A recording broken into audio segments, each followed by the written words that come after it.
అనవసరంగా మనందరి time waste చేస్తున్నావు? నా మాట విని ఓడిపోయానని ఒప్పుకొని ఇక్కడి నుంచి వెళ్ళిపో. ఎందుకంటే నువ్వు ఈ సాక్ష్యాన్ని వెతకలేవు. 24 గంటలు గడిచాక ఇవాల్టి కంటే ఎక్కువగా అవమానాలు పడాల్సి ఉంటుంది. నువ్వు నా గురించి ఆలోచించాల్సిన అవసరం ఏమీ లేదు. ఇంకా గెలుపు ఓటముల విషయమే రాదు, ఎందుకంటే ఇది నాకు ఛాలెంజ్ కాదు, కానీ ఇదొక అవకాశం. అమ్మమ్మ కరెక్ట్ అని నిరూపించడానికి. ఏం నిరూపించాలనుకున్నానంటే ఆవిడ ఏదైతే నిర్ణయం తీసుకున్నారో నన్ను ఇంటి కోడలుగా చేయడం అది తప్పు కాదు అని. నేను నా కోసం కాదు ఆయన కోసం ఇలా చేస్తున్నాను.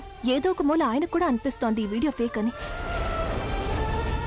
ఎప్పుడైతే ఒకరి ఆశ, ఒకరి నమ్మకం దొరుకుతుందో వేరే వాళ్ల నీచ ఉద్దేశం ఎప్పటికీ సఫలం కాదు.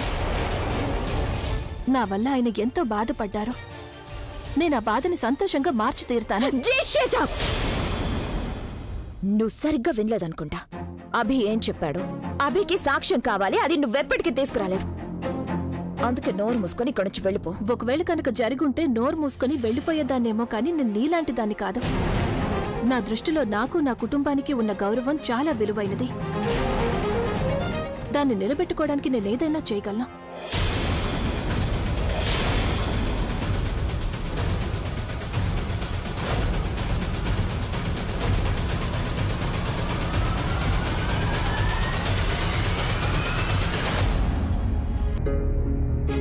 నానమ్మ అక్క ఫోన్ తీయడం లేదు. అసలు అక్కడేం జరుగుతుందో? అరే నువ్వు నెమ్మదిగా మాట్లాడు. సరళ ఇంట్లోకి వచ్చేసింది. తను వింటే నేను ప్రజ్ఞ అక్క ఇంటికి వెళ్తాను. అక్కడికి వెళ్ళి ఏం జరిగిందో కనుక్కుంటాను. నేను వెళ్తాను. నీకేమైనా మతిపోయిందా?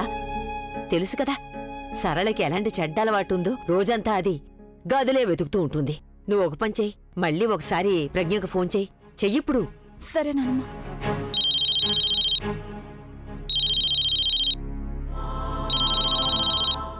బుల్బుల్.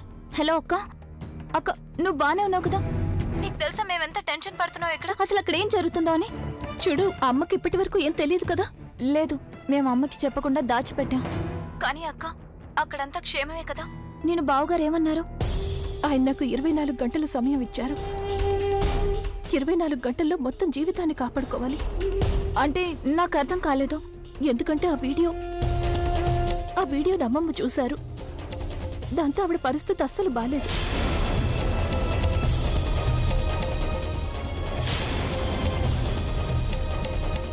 నేను తను ఆపుతాను, నువ్వు తనతో మాట్లాడు. అమ్మమ్మ నా పరిస్థితుల్లో చూసి ఆయనకి చాలా కోపం వచ్చింది. ఆయన ఇంట్లో నుంచి వెళ్ళిపోమన్నారు, కానీ సరిగ్గా సరైన సమయానికి ప్రవీణ్ వచ్చాడు. ప్రవీణ్?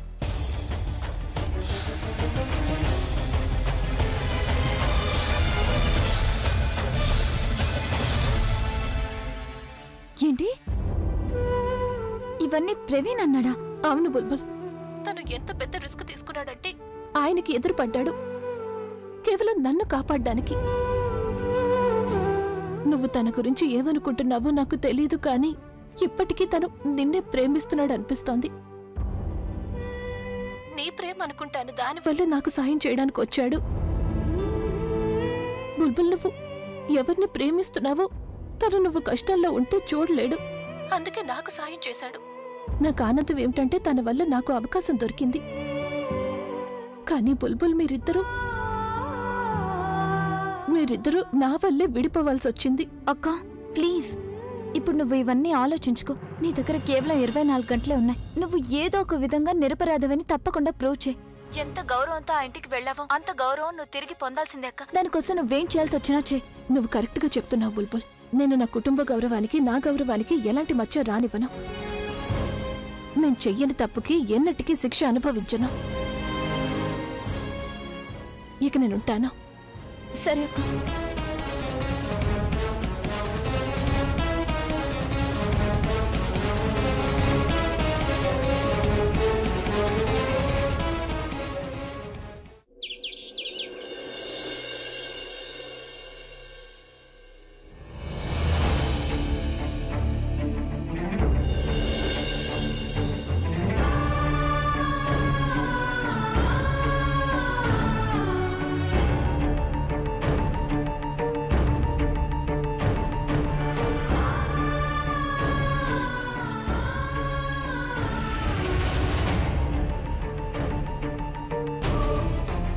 నీకు కేవలం ఛాన్స్ ఇచ్చానంతే, పర్మిషన్ కాదు. నీ మనసుకు ఏమనుకుంటే అది చేయడానికి.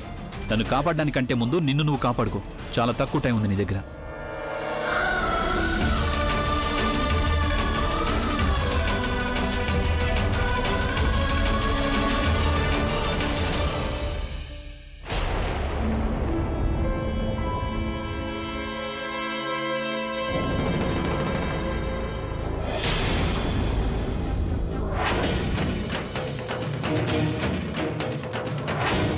ఒకవేళ నేను ఈ బాల్ బేరింగ్స్ వల్ల పడిపోలేదు కదా, అయినా ఇవి ఇక్కడెలా పడ్డాయి?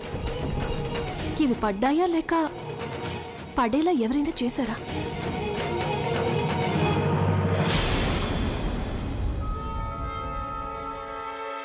ఏం దాచా నువ్వు? సాక్ష్యం.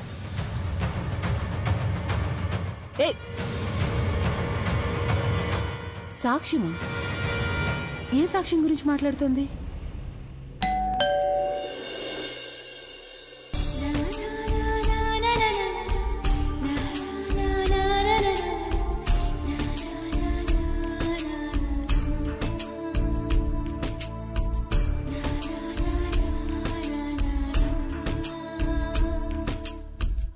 Thank you Praveen. ప్రవీణ్, మా అక్కని కాపాడి నువ్వెంతో పెద్ద హెల్ప్ చేశావు. నేను ఇంకా ఆలోచిస్తూనే ఉన్నాను అక్కకి ఎలా హెల్ప్ చేయాలి అని. కానీ నువ్వు నీ ప్రాణాలు కూడా లెక్క చేయకుండా మా అక్కని కాపాడావు. ప్రవీణ్, నాకు నేనే దూరంగా ఉంటూ వచ్చాను, కానీ నువ్వు ఒక ఫ్యామిలీ లాగా. Thank you so much Praveen. నేను ఈ హెల్ప్ ని ఎప్పటికీ మర్చిపోలేను. Thank you so much.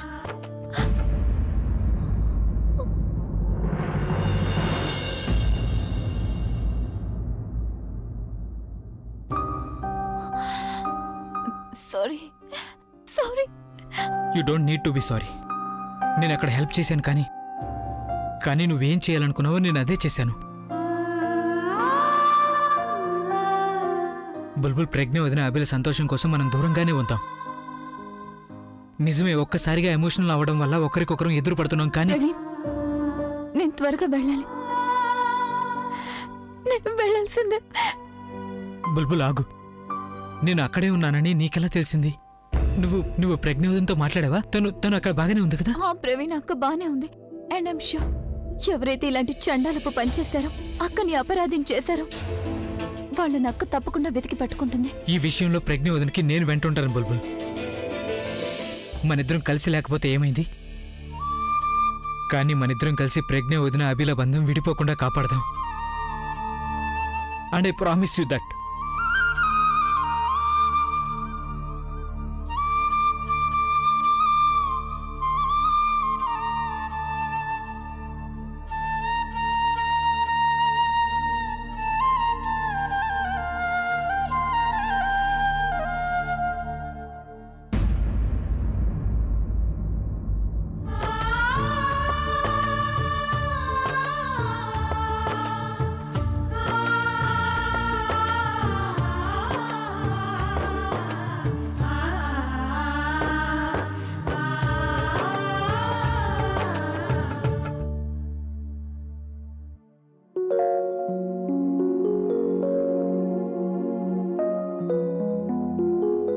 ఏమైంది బంటి? అరే పిన్ని, మేం మా స్కేట్స్ ఎప్పుడు అక్కడే పెడతాం, కానీ ఇవాళ దొరకటం లేదు. సరిగ్గా వెతకండి, దొరుకుతాయి.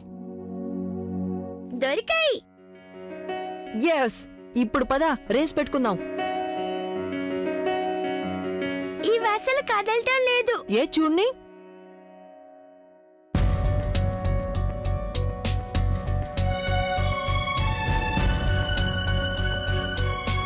ఇవి ఎలా కదులుతాయి? ఇందులో బాల్ బేరింగ్స్ లేవు కదా. అంటే మెట్ల మీద దొరికిన బాల్ బేరింగ్స్ ఒకవేళ ఈ స్కేట్స్ వి కాదు కదా? ఖచ్చితంగా నువ్వే తీసుంటావు. నేనెందుకు తీస్తాను? ఆడుకోటానికి. నా దగ్గర ముందే చాలా దాచిపెట్టాను. ఉండు చూపిస్తాను.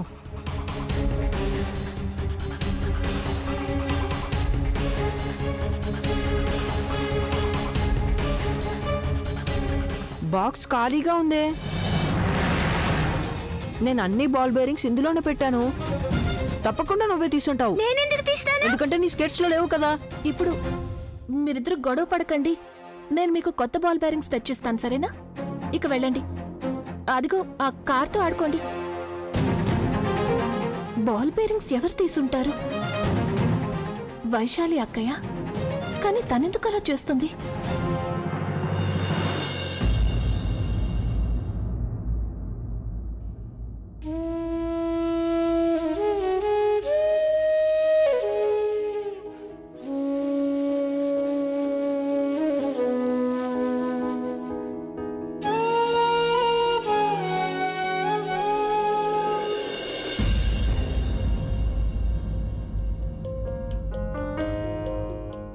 ఎక్స్క్యూజ్ మీ, గ్లూకోజ్ బాటిల్ మార్చాలి, ఇంకా మందులు ఇవ్వాల్సిన టైం కూడా అయ్యింది. సారీ, కాస్త కళ్ళు మూతపడ్డాయి. మీరిస్తారా లేక నేనివ్వనా? నేను ఇప్పుడే ఇస్తాను.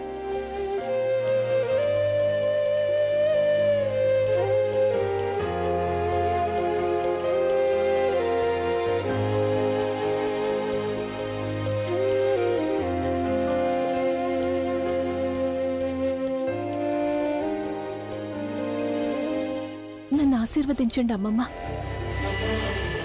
నన్ను నేను నిరపరాధి అని నిరూపించుకోవాలి. నాకు తెలుసు మీరు స్పృహలో ఉంటే తప్పకుండా ఆశీర్వదించేవారు. ఎందుకంటే మీకు నా మీద నమ్మకం ఉంది. ఇప్పుడు అదే నమ్మకం నాకు మనస్థైర్యాన్ని ఇస్తుంది.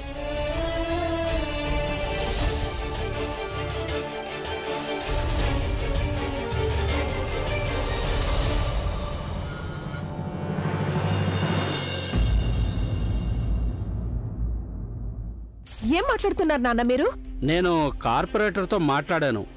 ముందు అతను ఫోన్ తీయలేదు. ఫోన్ తీసినప్పుడు రాజ్ కేసుకి తనకి ఎలాంటి సంబంధం లేదన్నాడు. ఆ గొడవలో తను రాకూడదనుకున్నాడు. అంతేకాదమ్మా, రాజ్ బెయిల్ కోసం తను డబ్బు ఇవ్వనన్నాడు. ఇకపై ఎటువంటి హెల్ప్ చేయనన్నాడు. అసలు అలా ఎలా చేయగలడు అతను? తను చెబితేనే కదా రాస్తో సైన్ చేయించాను. మరిప్పుడు అమ్మా, నేను ఇదే కాదు, బిల్డర్తో కూడా మాట్లాడాను. బిల్డర్ కూడా మనకి హెల్ప్ చేయకూడదని అనుకుంటున్నాడు. తను ఏమంటున్నాడంటే, ఇప్పటికే నేను కార్పొరేటర్కి డబ్బులు చిరుకొని ఉన్నాను, ఇంకా డబ్బు ఇచ్చి తను ప్రాబ్లం కొని తెచ్చుకోవాలనుకోవడం లేదన్నాడు. నాన్న, వీళ్ళంతా అవకాశం చూసుకుని జారుకున్నారు. వాళ్ళ పని అయిపోగానే అందరికందరూ నేను వీళ్ళని వదిలిపెట్టను.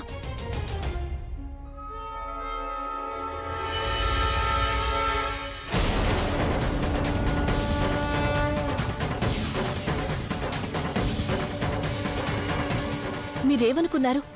మీరు చాలా తెలివిగల వాళ్ళు, ఎవరికి ఏమీ తెలియదనుకున్నారా? కానీ తోడేళ్ల గుంపులో కూడా నల్ల తోడేళ్లు దూరం నుంచే కనిపిస్తుంది. నువ్వేమంటున్నావు నాకేం అర్థం కావడం లేదు.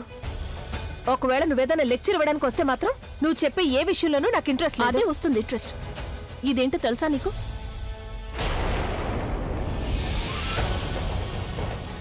నీ మొహంలో మారుతున్న రంగులు చెప్తున్నాయి.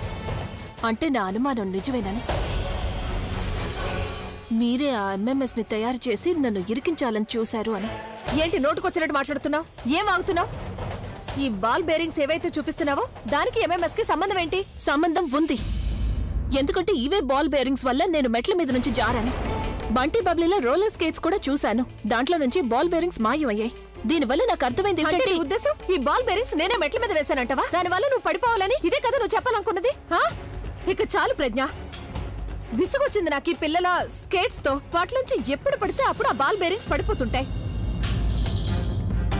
ఒకవేళ రేపు ఎప్పుడైనా నౌకరు కూడా కింద పడ్డాడనుకో, వాడు కూడా వచ్చి నన్నే అంటాడు, వైశాలి అక్కయ్య ఇదిగో చూడండి, మీ పిల్లల స్కేట్స్ నుంచి బాల్ బేరింగ్స్ పడిపోయాయి, మీదే తప్పని కూడా అంటాడు. అరే వాళ్ళు పిల్లలండి, ఆడుతూ ఉంటారు, ఇల్లంతా స్కేట్స్ తో తిరుగుతుంటారు, బాల్ బేరింగ్స్ పడుతుంటాయి. అంత మాత్రం నేను వాళ్ళ వెనకాల తిరుగుతూ పడిపోయిన బాల్ బేరింగ్స్ తీసి పెట్టాలా ఏంటి? అరే ఇంట్లో నేను చేయాల్సిన పనులు చాలా ఉన్నాయి. అయినా బై ద వే, అభి నీకు 24 గంటలు టైం ఇచ్చింది నిన్ను నువ్వు కాపాడుకోవడానికి, సాక్ష్యాలు వెతుక్కోవడానికి, వేరే వాళ్ళ మీద అభాండాలు వేయడానికి కాదు. ఒకవేళ నువ్వు ఇదే విధంగా చేసావంటే నేను నీ ఎంఎంఎస్ తయారు చేస్తాను, అది అభికి చూపిస్తాను. 24 గంటల కంటే ముందే నిన్ను బయటికి గంటేస్తాడు.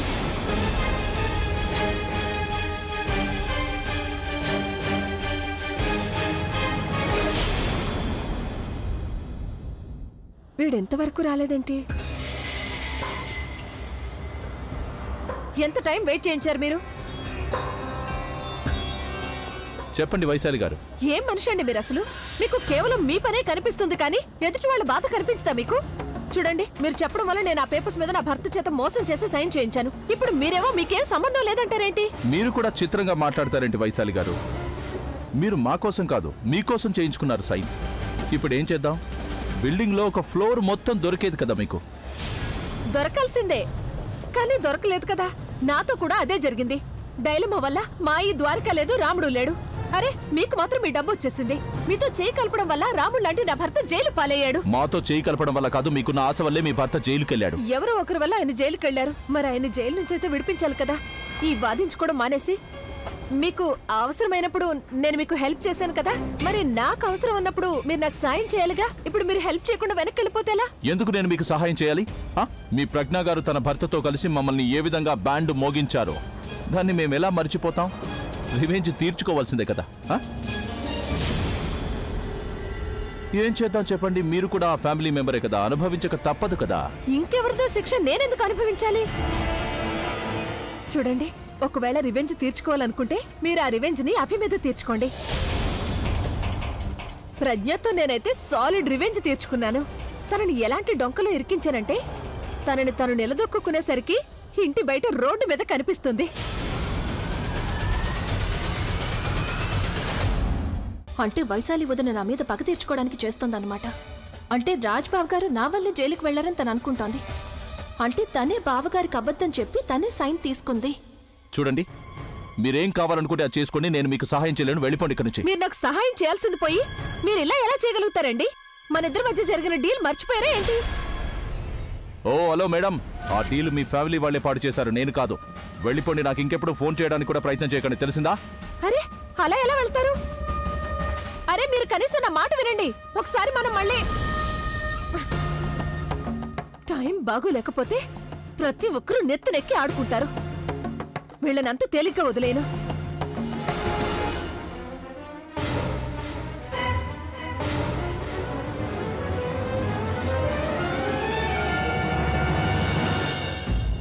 ప్రపంచంలో ఉన్న వెధవలంతా నాకే ఎదురవుతారు. అరే నా అదృష్టంలోనే ఇలా రాసిపెట్టుంది. ఒకరిని ఏదో విధంగా వదిలించుకున్నాను. అర్థం కావడం లేదు అసలు ఇప్పుడు నేనేం చేయాలో. వెళ్తున్నారు రాజ్బాబు గారిని కలవడానికా? నువ్వు నన్ను వెంబడిస్తున్నావా?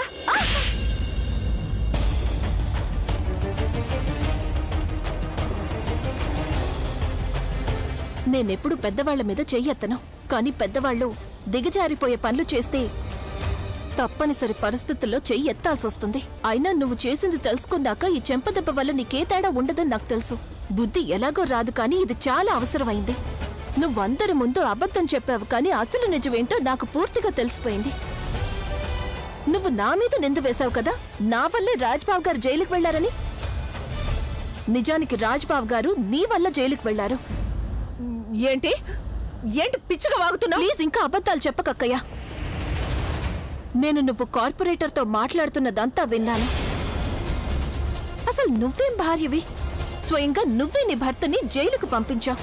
వెధవ సంతోషాల కోసం నీకున్న అతి పెద్ద సంతోషాన్ని వదిలేసుకున్నావు. అది దేనికోసం? నిన్ను నువ్వు రక్షించుకోవడానికా? నిన్ను నువ్వు కాపాడుకోవడానికి ఇంతగా దిగజారిపోతావా? ఎన్ని అబద్ధాలు చెప్పడం వల్ల ఏమొచ్చింది? నువ్వేమీ పొందలేకపోయావు, ఇంకా పోగొట్టుకున్నావు. నీ సుఖ సంతోషాలని, నీ భర్త పరువుని, ఇంకా ఒకవేళ ఆయనకి సంగతి తెలిసిందంటే ఆయన నమ్మకాన్ని కూడా పోగొట్టుకుంటావు. నీ కారణంగా ఆయన జీవితాంతం సంపాదించుకున్న పరువు పోయింది అని. అప్పుడు కూడా నీకు సిగ్గు రాదు. ఆయన సిగ్గుపడతారు నిన్ను తన భార్య అని చెప్పుకోవడానికి. నీకు కనీసం తల్లి అన్న సంగతి కూడా గుర్తులేదా? మీ పిల్లలు ఏమైపోతారు అని. వాళ్ళ ఫ్యూచర్ కోసం వాళ్ళ తండ్రిని కూడా దూరం చేస్తున్నారు. అప్పుడు వాళ్లతో కళ్ళెత్తి మాట్లాడగలరా? ఒక తల్లిగా, భార్యగా కాదు, కనీసం మనిషిగా చెప్పుకోవడానికి కూడా అర్హత లేదు. నేనెంత పిచ్చిదాన్ని స్వయంగా మిమ్మల్ని సాయం అడిగాను. మీరు నన్నే నాశనం చేయాలనుకున్నారు. మీరు నా పేరు చెప్పి సురేష్ని ట్యూషన్ కోసం ఒప్పించారు. దాని తర్వాత ఇంట్లో ఎవ్వరూ లేనప్పుడు బంటి బబ్లీల బొమ్మల్లో నుంచి బాల్ బేరింగ్స్ తీసి మెట్ల మీద వేశారు. ఎందుకంటే నేను కింద పడి. లేదక్కయ్య, నువ్వు చేసిన మొదటి తప్పేంటంటే నువ్వు రాజ్బాబు గారిని జైలుకు పంపించావు. ఇక రెండవ తప్పు, నన్ను ఇరికించావు. అసలు నువ్వు ఇలా ఎలా చేయగలిగావు? నిన్ను నువ్వు కాపాడుకోవడానికి ఇంతగా దిగజారిపోతావా? కొంచెం కూడా ఆలోచించలేదా? నీకిలా అంతా జరగడానికి కేవలం నువ్వే బాధ్యురాలివి. నువ్వు చెప్పిన అబద్ధాలున్నాయి చూడు, అలాగే ఎంత నీచమైన పని చేశావంటే దానికి నీకు ఆ భగవంతుడు ఎలాంటి శిక్ష వేస్తాడో అది నాకు కూడా తెలీదు.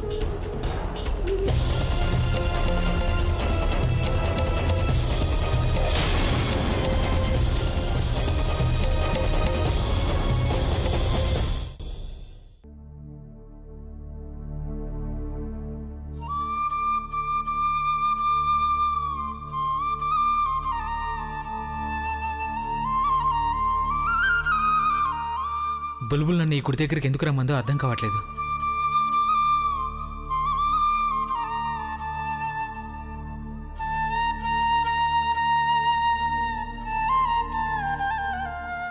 ఈ గుడి, ఈ మండపం, I think this is right.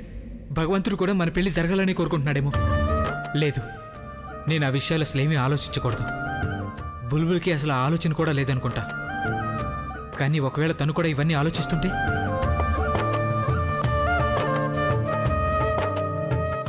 Sorry Praveen, నాకు కొంచెం లేట్ అయింది. బుల్బుల్ అవన్నీ సరే గాని అసలు నువ్వు నన్ను ఈ గుడికి ఎందుకు రమ్మన్నావు? చెప్తాను, ముందిది చూడు. బుల్బుల్ ఇదేంటి? ప్రవీణ్, ఈ నంబర్ నుంచి ఆ రోజు ఎంఎంఎస్ వచ్చింది. ఇదే ప్రజ్ఞ అక్కకు ఉపయోగపడుతుందేమో అని.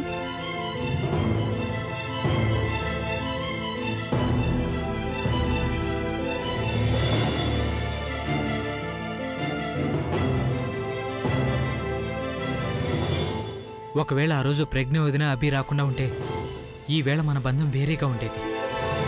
ప్రవీణ్, ఇప్పుడు నువ్వు ప్రవీణ్ ఏం ఆలోచిస్తున్నావు నువ్వు? ఏం లేదు, నేను ఆలోచిస్తుంది ఎవరు మనల్ని వీటన్నిటి నుంచి బయటపడేయగలుగుతాడు, మనకి సాయం చేయగలుగుతాడు అని.